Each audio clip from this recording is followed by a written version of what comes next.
تنزيل من رب العالمين.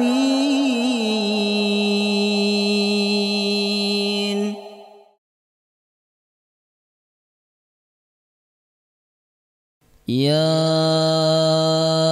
أيها الذين آمنوا إذا قيل لكم تفسحوا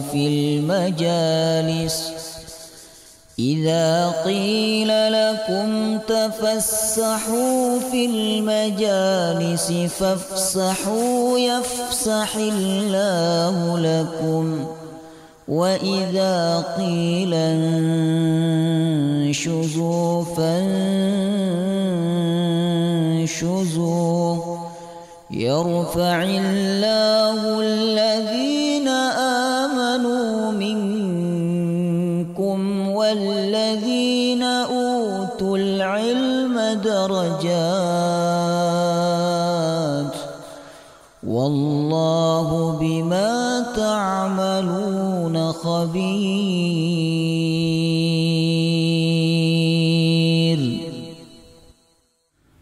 Assalamualaikum warahmatullahi wabarakatuh.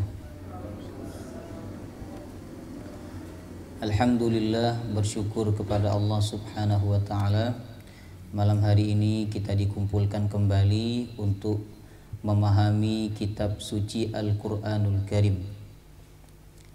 Dan sekarang kita masuk ayat 174 surah Al-Baqarah. 174 surah Al-Baqarah. Insyaallah kita akan mengkaji sampai ayat 176. Ya. Kita baca dulu Bapak Ibu. A'udzu billahi minasy syaithanir rajim. A'udzu billahi minasy syaithanir rajim.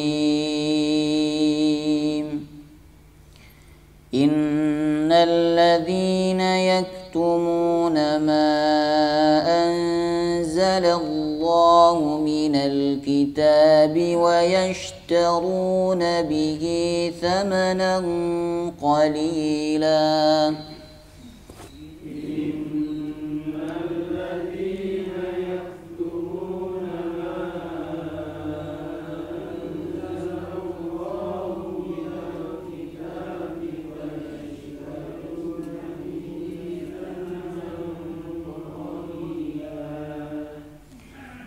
ويشترون به ثمنا قليلا أولئك ما يأكلون في بطونهم إلا النار ويشترون به ثمنا قليلا أولئك ما يأكلون في بطونهم إلا النار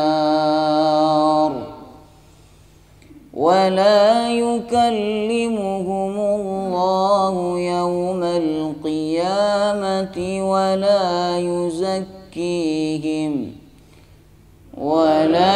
يكلمهم الله يوم القيامة ولا يزكيهم ولهم عذاب أليم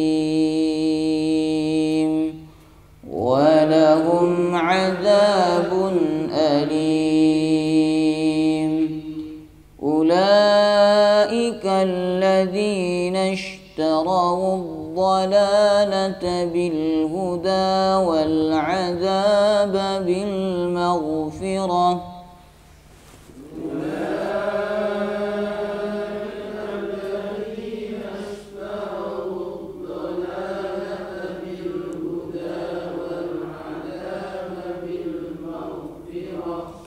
فما أصبرهم على النار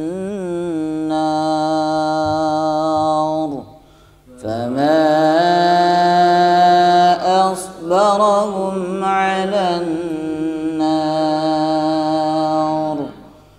ذلك بأن الله نزل الكتاب بالحق ذلك بأن الله نزل الكتاب بالحق وإن الذين اختلفوا في الكتاب لفي شقاق بعيد وإن الذين اختلفوا في الكتاب لفي شقاق بعيد Innal ladzina yaktumuna ma anzalallahu minal kitabi wa yashtaruna bihi thamanan qalila. Sesungguhnya orang-orang yang menyembunyikan apa yang diturunkan oleh Allah dari kitab, menyembunyikan ayat-ayat Allah, menyembunyikan kebenaran, tidak disampaikan kepada manusia. Wa yashtaruna bihi thamanan qalila, dan mereka menjual ayat-ayat Allah dengan harga yang murah, yaitu dengan urusan dunia. Karena urusan dunia ini sebanyak apapun tetap sedikit dibandingkan akhirat, Bapak Ibu. Ulaika ma ya'kuluna fi butunihim illan nar. Mereka itu adalah orang-orang yang tidaklah mereka memakan dan memasukkan ke dalam perut mereka kecuali api neraka. Maksudnya mereka itu adalah orang-orang yang nantinya akan memakan api neraka atau menelan api neraka. Wala yukallimuhumullah, dan Allah tidak akan berbicara dengan mereka.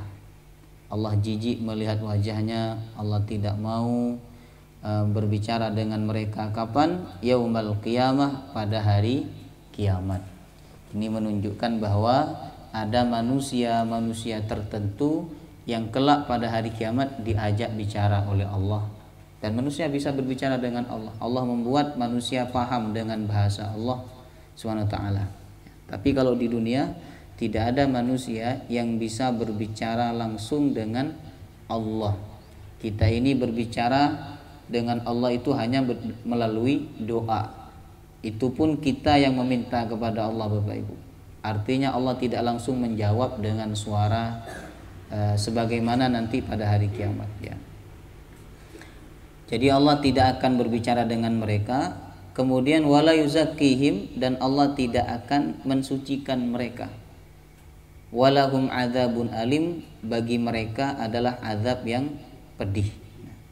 Pada ayat sebelumnya kita berbicara tentang orang beriman yang diperintahkan oleh Allah untuk mencari dan memakan rezeki yang baik-baik. Rezeki yang baik itu ada dua. Yang pertama, baik karena rezeki itu halal. Yang kedua, baik karena cara mendapatkannya dengan cara yang diridhoi oleh Allah Subhanahu wa taala. Sedangkan ayat 174 ini berbicara, kalau kita hubungkan dengan ayat sebelumnya, ya, berbicara tentang kelompok yang mencari rizki tapi caranya tidak halal, ya, mencari rizki tapi caranya tidak halal, yaitu dengan cara menjual ayat-ayat Allah. Dia menjual ayat-ayat Allah untuk dapat rizki, untuk dapat makan. Nah, ini termasuk cara mencari rizki yang tidak halal, Bapak Ibu. Walaupun zatnya halal tapi caranya tidak halal, maka membuat rizki itu menjadi haram, ya. Nah, orang-orang yang mencari rizki dengan cara yang tidak halal, Allah menyatakan bahwa mereka kelak pada hari kiamat akan memakan api neraka atau menelan api neraka ke dalam perutnya. Jemaah rahimakumullah. Dan Allah tidak akan mengajak bicara mereka, Allah juga tidak akan mensucikan mereka. Bagi mereka azab yang pedih. Nah, ini hubungan ayat 174 dengan ayat sebelumnya. Baik, kita masuk kepada tafsir. Innal ladzina yaktumuna ma anzalallah. Sesungguhnya orang-orang yang menyembunyikan apa yang diturunkan oleh Allah minal kitab, dari kitab. Ayat ini pada awalnya berbicara tentang orang-orang Yahudi yang mereka itu menyembunyikan kebenaran Nabi Muhammad sebagai Rasul terakhir yang disebutkan di dalam kitab mereka. Nah, itu disembunyikan oleh mereka, Bapak Ibu. Bahkan sifat-sifat Nabi Muhammad ya yang disebutkan di dalam kitab mereka, yaitu kitab Taurat, disembunyikan oleh mereka. Tidak disampaikan kepada umat manusia, tidak disampaikan kepada kelompok-kelompok mereka. Nah, ini yang dilakukan oleh orang-orang Yahudi. Makanya Allah mengecam. Kenapa mereka menyembunyikan? Itu faktornya ada dua. Yang pertama karena hawa nafsu ya.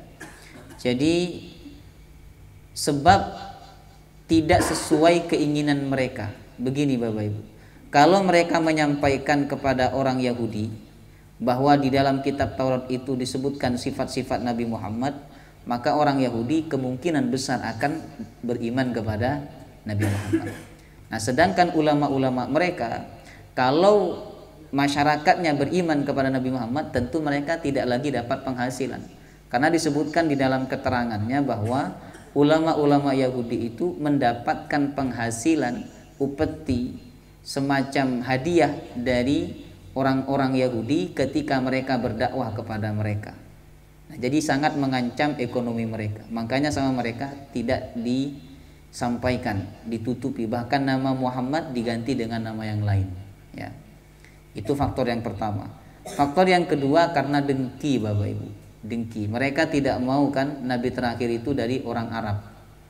Mereka maunya Nabi terakhir itu dari kalangan Yahudi sendiri. Nah, ini dengki ya. Ada orang tidak mau mendengarkan ceramah karena yang menyampaikan bukan dari sukunya. Ada jemaah rahimakumullah. Nah, itu sifatnya orang-orang Yahudi.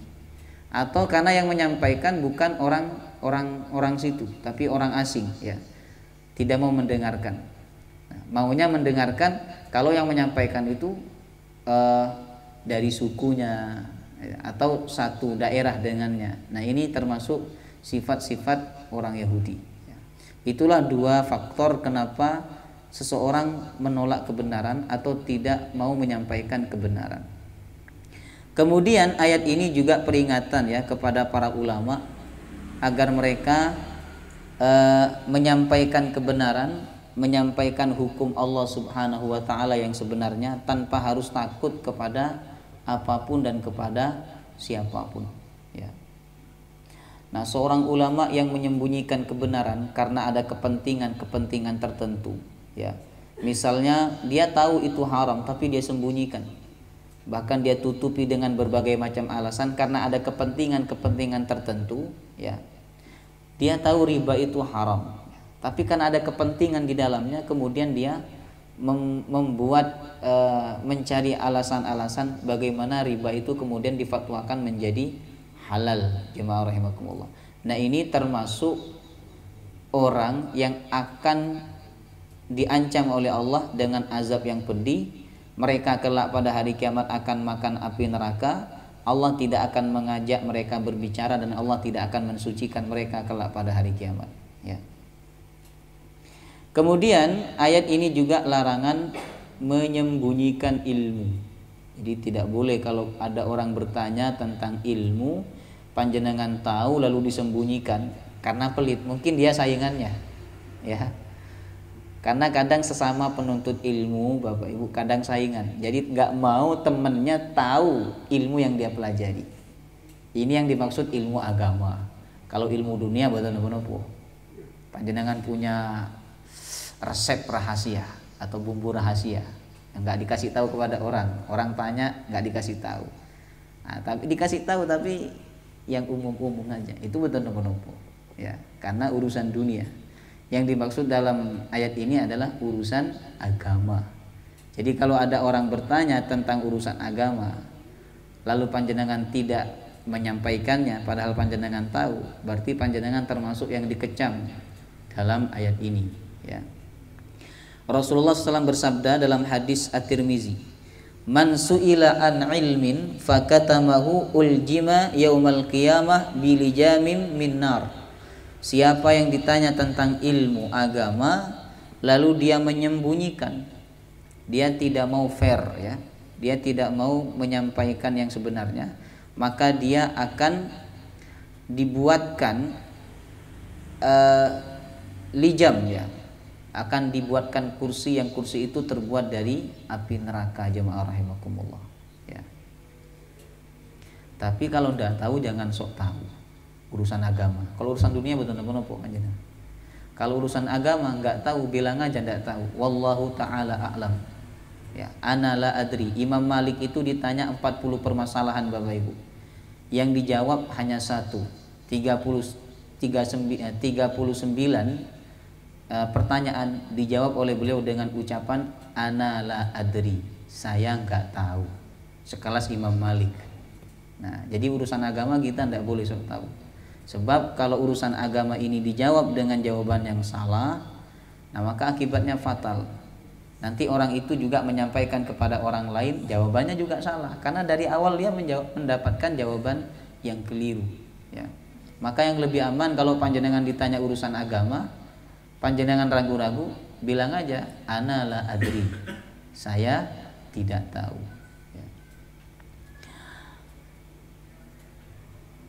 Kemudian dalam hadis lain Nabi menyebutkan matsalul ladzi yata'allamul ilma tsumma la yuhadditsu bihi kamatsalil ladzi yaknizul kanza fala yunfiqu minhu. Perumpamaan orang yang belajar ilmu lalu dia tidak mengajarkannya kepada orang lain, dia seperti menyimpan emas tapi dia tidak berinfak dari emas itu. Jadi orang berilmu tapi tidak ngajari ilmunya kepada orang lain, atau orang bertanya dia tidak mau menjawab padahal dia tahu. Itu ibarat orang yang punya emas banyak tapi tidak dikeluarkan zakatnya. Segala sesuatu ada zakatnya Bapak Ibu. Ilmu zakatnya adalah mengajarkan. Minimal diajarkan kepada istri dan anak-anak kita ya. Kemudian Allah Subhanahu wa taala melanjutkan firman-Nya, "Wa yashtaruna bihi tsamanan qalila." Dan mereka menjual ayat-ayat Allah tsamanan qalila, dengan harga yang murah, dengan harga yang sedikit. Nah, ini berbicara tentang ru'usaul Yahud.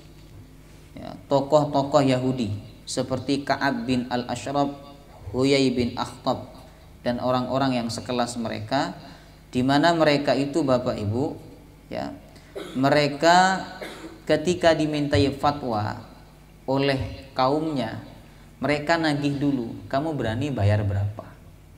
Jadi dibuat transaksi. Nah, walaupun ini sebenarnya mungkin saya pernah cerita ya di majelis ini pekan yang lalu atau 2 pekan yang lalu. Dulu di zaman Nabi itu bahwa para sahabat ketika ingin bertanya kepada Nabi, mereka diwajibkan oleh Allah untuk bersedekah, tapi bukan bersedekah kepada Nabi. Sedekahnya kepada siapa? Masih ingat apa jenengan?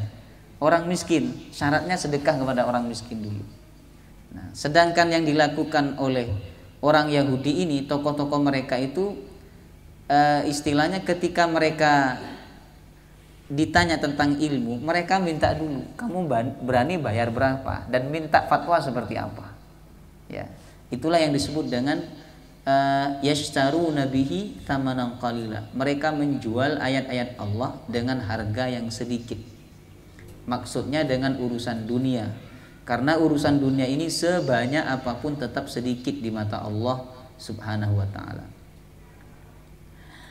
Kemudian jemaah rahimakumullah, ayat ini bukan larangan mengambil upah kalau panjenengan mengajarkan Al-Quran.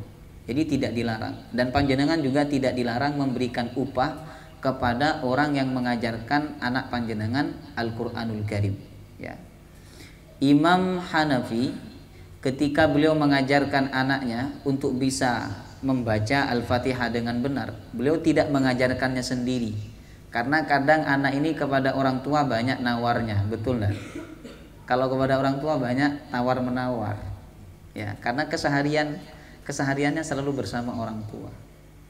Mau dipukul kasihan, ya, tidak dipukul juga ngalem, jemaah rahimakumullah. Maka Imam Hanafi, sekelas Imam Hanafi itu memanggil orang untuk ngajari anaknya, manggil ustadz untuk ngajari anaknya. Nah, sekali ngajar sama beliau dikasih upah yang banyak, jemaah rahimakumullah. Lalu ustadznya itu bilang, wahai imam, ini kebanyakan. Kata Imam Hanafi, kalau saya punya lebih daripada ini, saya akan berikan kepadamu.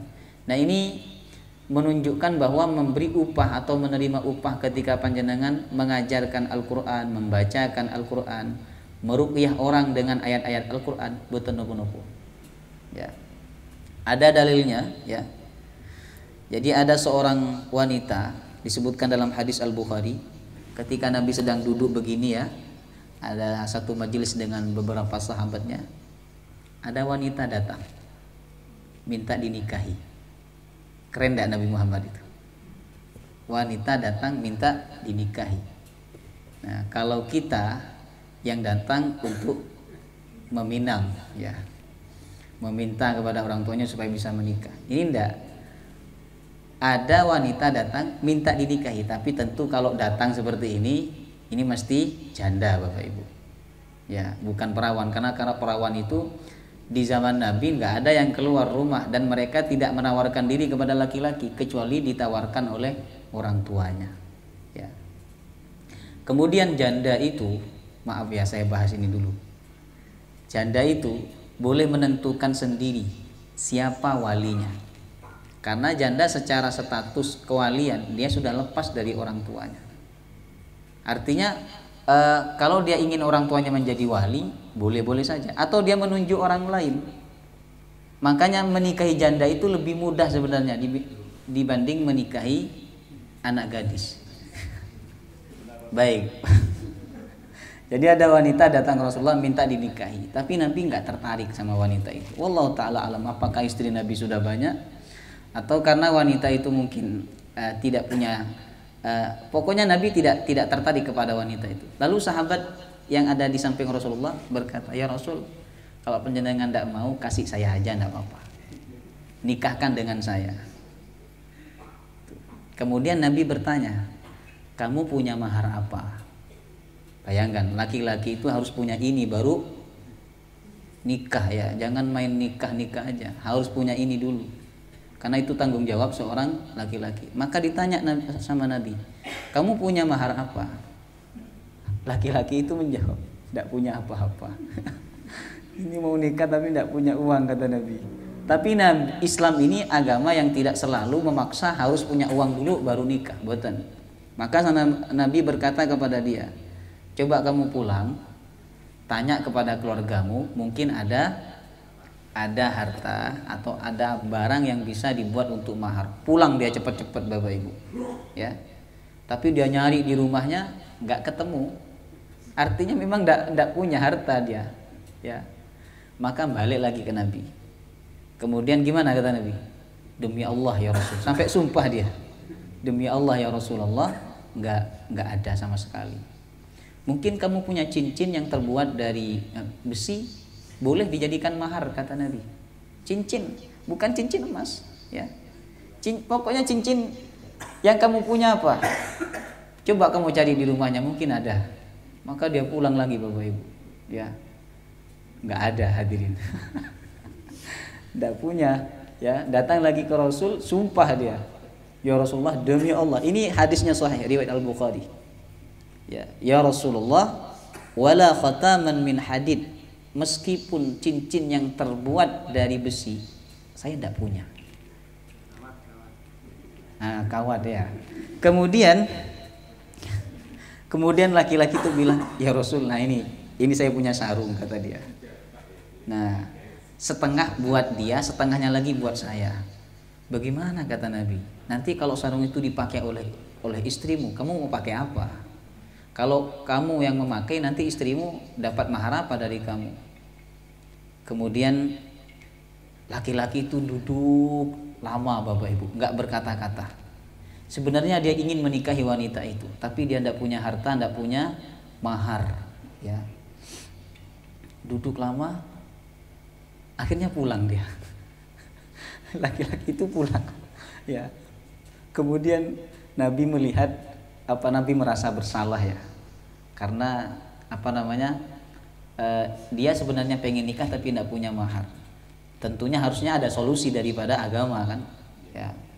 Jangan sampai membiarkan seorang itu membujang seumur hidup gara-gara tidak punya harta, tidak punya mahar sama sekali.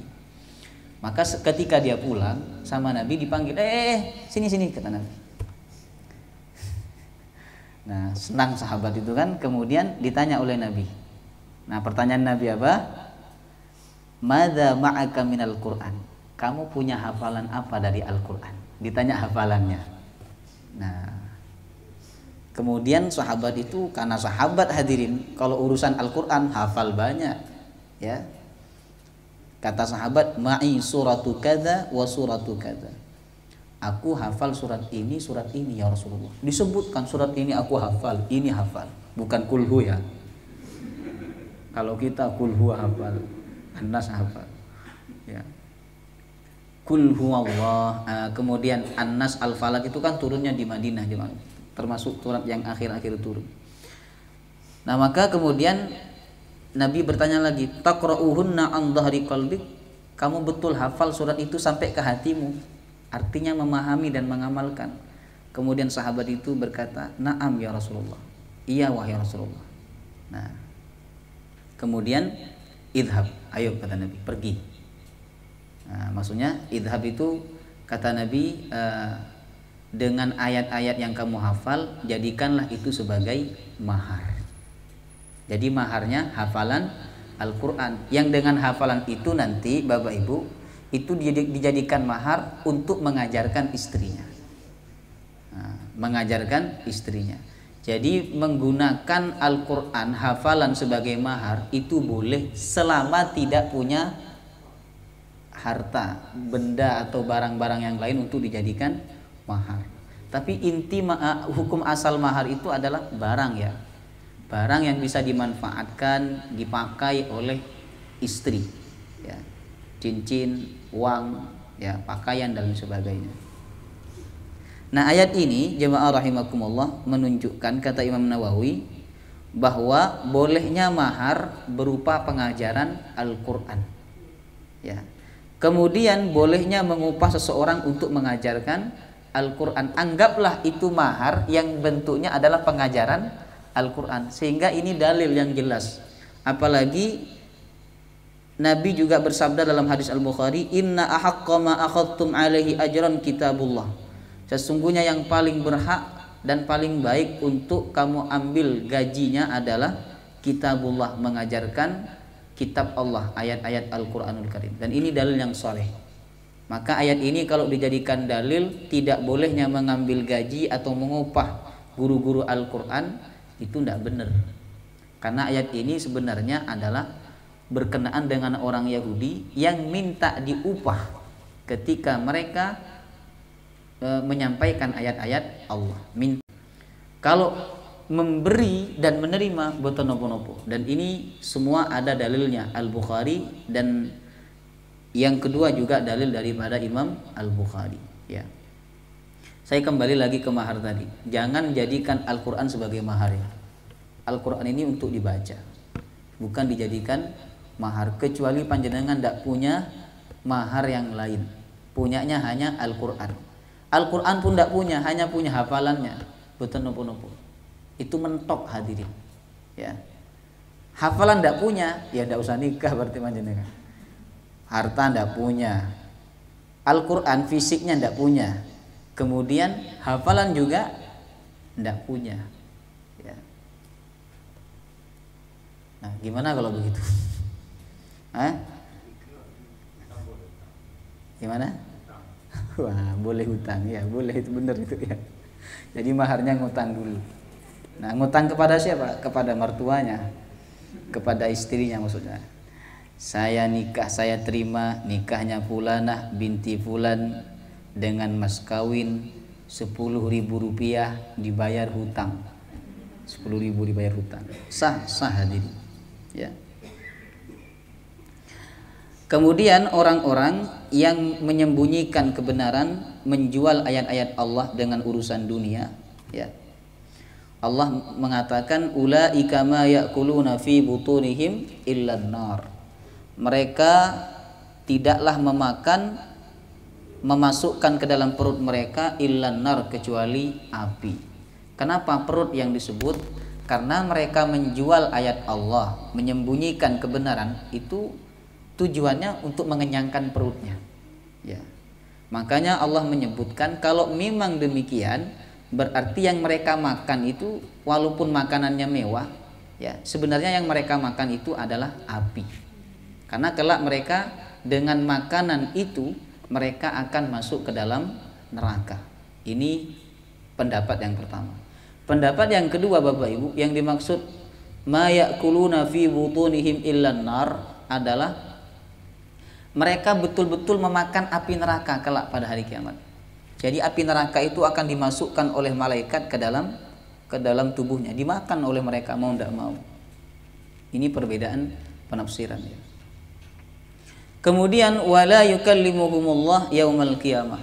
Allah tidak mengajak mereka berbicara pada hari kiamat. Ya. Kalau Allah tidak mau berbicara dengannya, ini menunjukkan apa? Allah murka. Kan begitu biasanya. Suami kalau marah sama istrinya, tidak senang lagi, nggak mood sama istrinya, biasanya istrinya nggak diajak bicara. Atau istri biasanya kalau marah kepada suami kan nggak mau bicara sama suami. Ditanya, "Mah, kamu kenapa?" Nggak jawab. Ditanya sampai berulang kali, nggak jawab. Ya, tapi dikasih uang senyum. Ya. Nah, berarti minta uang, ya, bukan minta kata-kata, hadirin. Ya. Nah, orang itu kan kalau marah dia tidak mau berbicara. Orang kalau benci juga nggak mau bicara. Jangankan bicara, dengar namanya aja sudah enak. Nah, Allah kelak pada hari kiamat tidak mau berbicara kepada orang-orang yang menjual ayat Allah dengan urusan dunia. Wala yuzakkihim, dan Allah tidak akan mensucikan mereka. Maksudnya, hadirin, Allah tidak akan memasukkan mereka ke surga. Memang ada orang masuk neraka, tapi setelah itu Allah sucikan, lalu Allah masukkan ke dalam surga. Tapi mereka yang menjual ayat-ayat Allah dengan harga yang murah, dengan urusan dunia, Allah tidak akan mensucikan mereka, dan mereka akan kekal di dalam api neraka. Walahum adzabun alim, bagi mereka azab yang pedih. Ada hadis yang juga berkaitan dengan ayat ini, Bapak Ibu, yaitu azabnya sama tapi orangnya berbeda, ya. Nabi menyebutkan dalam hadis, ada 3 golongan la yukallimuhumullah, Allah tidak akan berbicara dengannya pada hari kiamat, wala yuzakkihim, Allah juga tidak akan mensucikan, wala yanzuru ilaihim, Allah juga tidak akan melihat mereka pada hari kiamat, walahum adzabun alim, bagi mereka azab yang pedih. Yang pertama adalah syaikhun zanin, orang tua yang berzina. Sudah tua, sudah usia 40 ke atas tapi dia berzina. Allah tidak akan melihat, Allah tidak akan berbicara, Allah tidak akan mensucikan dia kelak pada hari kiamat. Kemudian wa malikum kadzab, wa malikum kadzab, pemimpin yang berdusta, janjinya 100, banyak, tapi yang terlaksana cuma 10, itu namanya dusta. Kalau yang terlaksana 80, yang 20 tidak terlaksana, itu namanya apa? Meleset, hadirin. Manusia tidak sempurna. Kalau yang tidak terlaksana 80, itu bukan meleset, namanya apa? Kadzab, tukang dusta. Nah, pemimpin yang berdusta kelak pada hari kiamat Allah tidak akan berbicara, Allah tidak akan melihat dia, Allah jijik kepada wajahnya. Kemudian yang ketiga, wa'ailun mustakbir, orang miskin yang sombong. Udahlah miskin, sombong lagi. Nah, itu jangankan kita lihat melihat wajahnya udah nggak srek, hadirin. Kalau orang kaya sombong masihlah, walaupun nggak boleh, ya. Ini orang miskin ucapannya tinggi, ya, sombong, ya, maka Allah pun kelak pada hari kiamat tidak mau melihat wajah dia dan tidak mau berbicara dengan dia, ya. Tapi kalau di ayat ini yang dimaksud adalah yang menyembunyikan kebenaran dan menjual ayat-ayat Allah dengan harga yang murah, yaitu dengan urusan dunia. Walahum adzabun alim, dan bagi mereka azab yang pedih, ya. Azab itu sudah pedih Bapak Ibu, tapi disifati oleh Allah dengan pedih, menunjukkan azab neraka itu pedihnya berlipat-lipat. Semuanya azab, ya. Tempat tinggalnya azab, temannya azab, kemudian makanannya azab, minumannya azab, semuanya azab jemaah rahimakumullah. Makanya Allah mensifati azab neraka itu dengan azabun alim. Kita lanjut. Ulaika alladzina ishtarawud dhalalata bil huda wal adzaba bil maghfirah. Mereka itu adalah orang-orang yang menukar ad-dhalalata, kesesatan, bil huda dengan petunjuk, wal adzaba, dan azab bil maghfirah dengan ampunan. Ya, maksudnya mereka lebih memilih jalan yang sesat daripada petunjuk. Mereka lebih memilih jalan azab dibandingkan jalan ampunan. Lalu Allah menyatakan fama asbarahum 'alan nar. Betapa sabarnya mereka itu atas api neraka. Kalau orang lebih memilih jalan yang sesat, berarti kan mereka mau bersabar terhadap api neraka. Sudah ada yang halal tapi masih mencari yang haram, berarti mereka itu bersabar atas api neraka. Makanya Allah mengatakan fama asbarahum 'alan nar. Kok sabar sekali ya mereka terhadap api neraka, ya. Ada yang halal tapi cari yang haram, ya. Ada petunjuk tapi memilih jalan yang sesat. Ada ampunan tapi mereka memilih diazab. Maka Allah bertanya, pertanyaan ini untuk menunjukkan keheranan. Fama asbarahum 'alan nar. Betapa sabarnya mereka atas api neraka. Walaupun mereka nanti di dalam neraka tidak akan bisa bersabar Bapak Ibu, ya. Allah menyatakan yuriduna ayyakhruju minan nar. Mereka itu setiap saat ingin keluar dari api neraka. Ketika mereka ingin keluar jemaah rahimakumullah, udah sampai ke pintunya, tiba-tiba pintu itu sama malaikat ditutup. Kemudian orang beriman yang melihat kejadian itu mereka tertawa. Dulu di dunia mereka menertawakan orang beriman, tapi di akhirat Allah balik, ya, orang beriman yang menertawakan mereka. Inilah yang disebut oleh Allah di dalam surah Al-Mutaffifin. Fal yawmal ladzina amanu minal kuffari yadhakun. Hari ini kata Allah, orang beriman yang menertawakan orang-orang kafir. Jadi kalau kita ditertawakan oleh mereka, sabar. Kelak hari kiamat kita yang akan menertawakan mereka, ya. Kemudian Allah berfirman, "Dzalika bi anna Allah nazzalal kitaba bil haqq." Itu karena sesungguhnya Allah telah menurunkan kitab bil haqqi, dengan kebenaran. Maksudnya kitab yang membawa kebenaran. Nah, tafsiran dari ayat ini Bapak Ibu, Allah itu tidak akan mengazab seseorang sebelum kitab Al-Quran sampai kepadanya, sebelum dakwah sampai kepadanya. Kalau dakwah sudah sampai kepadanya tapi dia menolak, itulah mereka-mereka yang akan diazab oleh Allah. Makanya Allah menyatakan dzalika bi annallaha nazzalal kitaba bil haqq. Itu mereka dapat azab karena Allah telah menurunkan kitab kepada mereka. Yahudi telah diturunkan kitab Taurat, Nasrani telah diturunkan kitab Injil, ya. Umat Islam telah diturunkan Al-Qur'an. Al-Quran sudah diturunkan tapi mereka tetap ingkar kepada Allah, maka mereka berhak untuk mendapatkan azab Allah Subhanahu wa taala. Adapun orang-orang yang tidak sampai kepadanya kitab Al-Quran, dakwah tidak sampai kepadanya, maka mereka nanti di hari kiamat akan punya alasan di hadapan Allah dan Allah tidak akan mengazab mereka, ya. Kemudian ayat 100 76 lanjutannya, wa innal ladzina ikhtalafu fil kitabi la fi shiqaqim ba'id. Sesungguhnya orang-orang yang berselisih di dalam kitab, maksudnya di dalam kitab Allah, la fi shiqaqim ba'id, mereka itu betul-betul berada di dalam kesesatan yang jauh. Hadirin, yang dimaksud dalam ayat ini adalah antara Yahudi dan Nasrani. Mereka suka berselisih ya tentang kitab Allah Subhanahu wa taala. Kata orang Yahudi, anaknya Allah itu adalah Nabi Musa.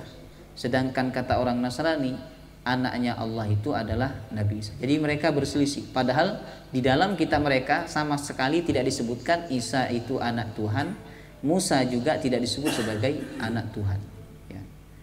Ketika mereka berselisih di dalam kitab Allah Subhanahu wa taala, maka Allah menyatakan la fi shiqaqim ba'id, mereka itu betul-betul berada di dalam kesesatan yang sangat jauh. Wallahu taala alam bissawab. Kita tutup subhanakallahumma wa bihamdika asyhadu an la ilaha illa anta astaghfiruka wa atubu ilaik. Wassalamualaikum warahmatullahi wabarakatuh.